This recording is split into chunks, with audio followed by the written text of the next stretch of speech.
All right, go for it, Matt. All right, go. Sean Stacy here on location at the beautiful, is this the American River? Sacramento River? Oh, there's water. We're here in Folsom. Inevitably, it had to happen. Generally like to keep things light on this show, but the whole Adrian Peterson, wife beating, children beating, we had to talk about it. So, without further ado, my co-host, as always, Wendy Edwards. Hi. We're going to give our opinions on this. You may not like them, you may like them, I really don't know, but we definitely like to hear from you. So definitely feel free to leave your comments, but we're definitely going to be using full freedom of speech rights today.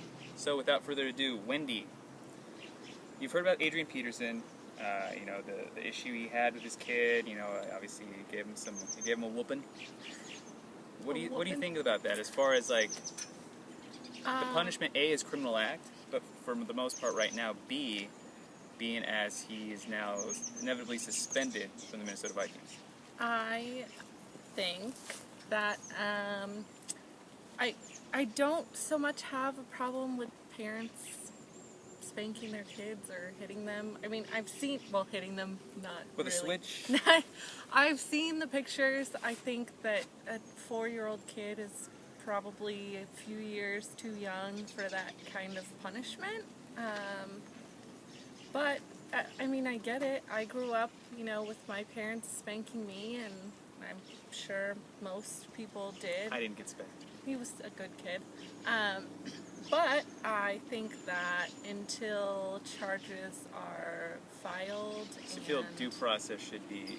Yeah, I think he should be able to play until they have determined for sure that he's broken a law. Okay.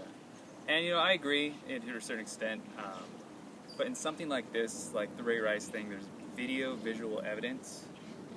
He's obviously guilty of something. So, as a league, should there be something in place like already mandated? Because as it is right now, the Minnesota Vikings are just kind of Winging it. Winging it, exactly. There's nothing in place.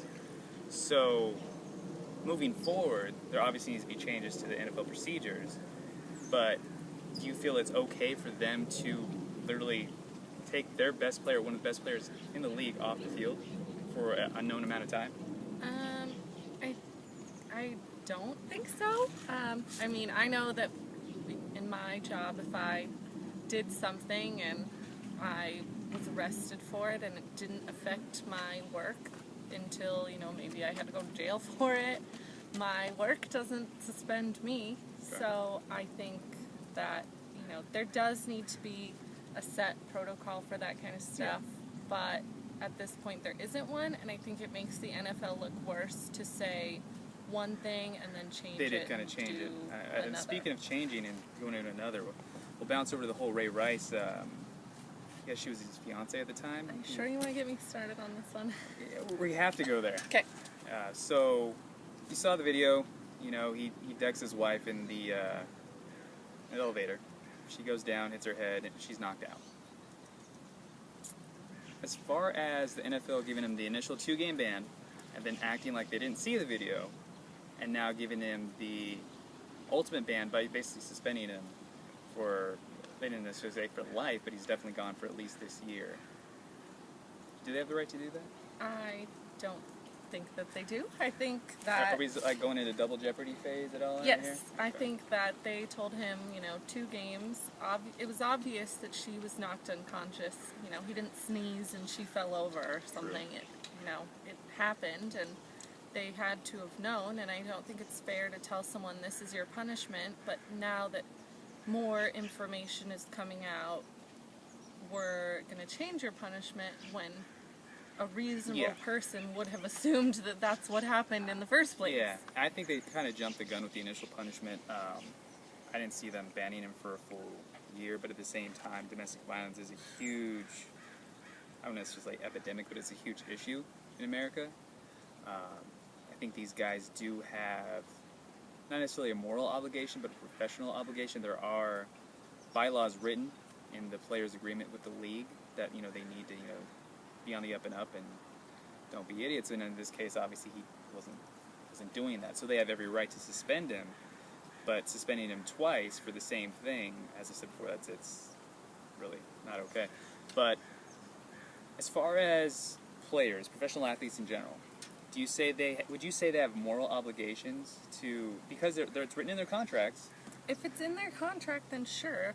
But I think that there's different levels of punishment. Yeah. So, for example, if they do something that's, maybe driving under the influence Okay. or something like that, it's a big deal. It can cause a lot of problems, but a first offense, I think that's something that can be dealt with on a team level. Okay. And so, let me ask you this then. There's two guys right now. One's on the San Francisco 49ers, Ray McDonald. He was arrested for allegedly choking his, I believe his girlfriend. And headbutting her, apparently. No, that's actually Jonathan Dwyer. That's the other another guy. one. Yeah, he actually Another headbutted his girlfriend, and apparently on the way out of his house smacked his son as well. Oh. And Double. so Different. he might as well just kick the dog on the way out and got PETA involved, because this guy is really showing to be a scumbag. I mean, if this holds true, but at the same time, due process hasn't taken place. These guys haven't been convicted of anything.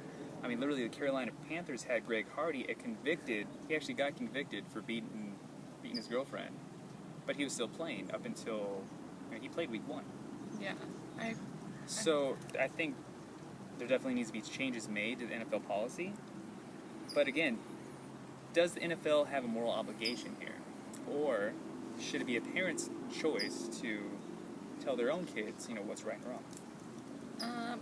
I think it's both. I think you need to, parents, I'm not a parent, Sean is, but I think it's important to tell your kids, what's right and what's wrong, and your kids may look up to an athlete as far as athletics and sports, and, I want to play football like Ray Rice. Yeah. But you teach them that they don't want to be like him and make some of the mistakes that he's made. And Yeah.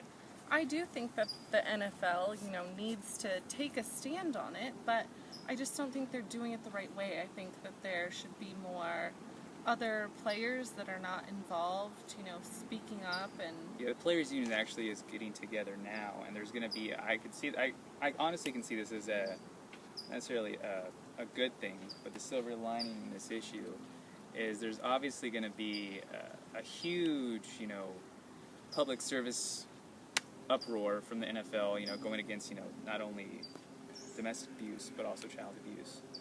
And so when we come back, we're going to talk about how the NFL can fix this and how we're going to make this, hopefully make some change. So stay tuned.